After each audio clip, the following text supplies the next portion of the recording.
What's up guys, Ryan with the MXG channel here. Just want to make a quick video talking about how super excited and pumped I am for the outdoor series to start this weekend.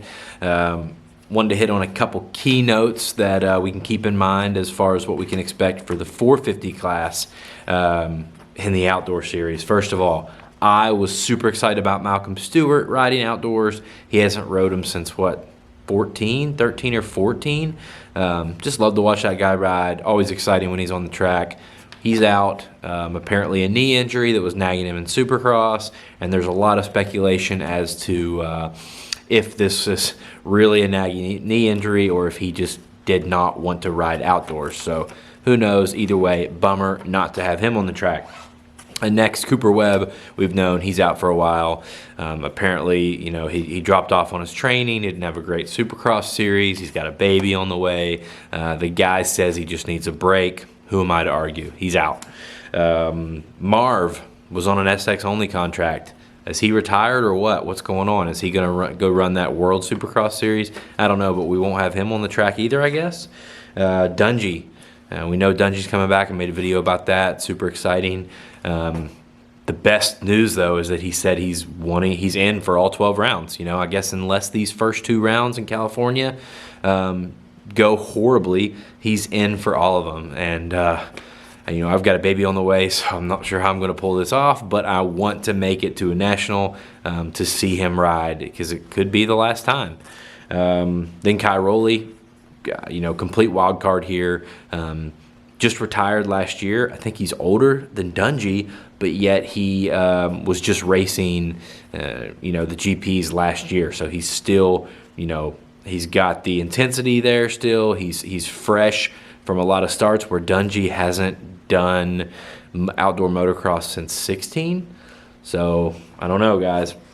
A little more on them though. Press day was yesterday, I believe, or the day before, and they're saying that Dungey looks good, guys, and the rumors from the KTM test track from these last few months is that Dungey was going faster than Marv and Cooper, which is pretty unbelievable for a guy that's been out of the game so long.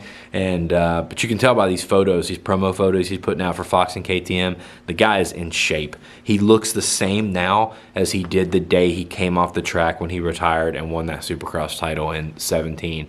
So I'm excited about what he's got.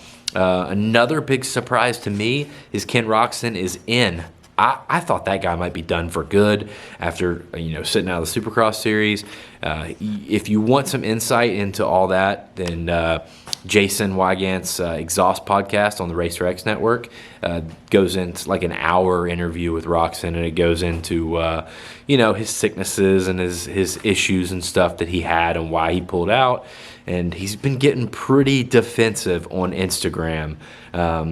You know, about people doubting him, saying he's done. He claims he's, you know, he's going to be back and better than ever for this outdoor series. So we'll see.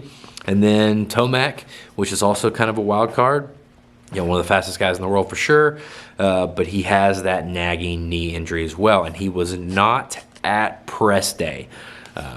His, I guess, team manager said that he's just not doing press day. There's nothing to it. There might be something to it. You know, if he's already trying to keep time off the bike and the season hasn't even started yet, can he make it all 12 rounds with that knee? Who knows? And then lastly, I think Dylan Ferandis deserves a honorable, you know, deserves a mention here. Not an honorable mention, but a mention. Won the series last year. I think he podiumed in 22 of 24 motos last year or something like that. So that's insane. You know, he'll have the speed. He jibes with that Yamaha well. It's going to be interesting. So, you know, we'll still have Barsha out there on the track. So it's going to still be a fun year. I just hope most of these guys are still around come round 8, 9, 10, 11, stuff like that. It seems like we get all this talent at the beginning of the series, and then they kind of, you know, they get hurt, they drop out, you know, things happen, and it starts to get boring towards the end, and that's what I don't want. So, yeah, guys, really excited about the 450 class. So, yeah, guys, thanks for watching so much, and I'll see you in the next one.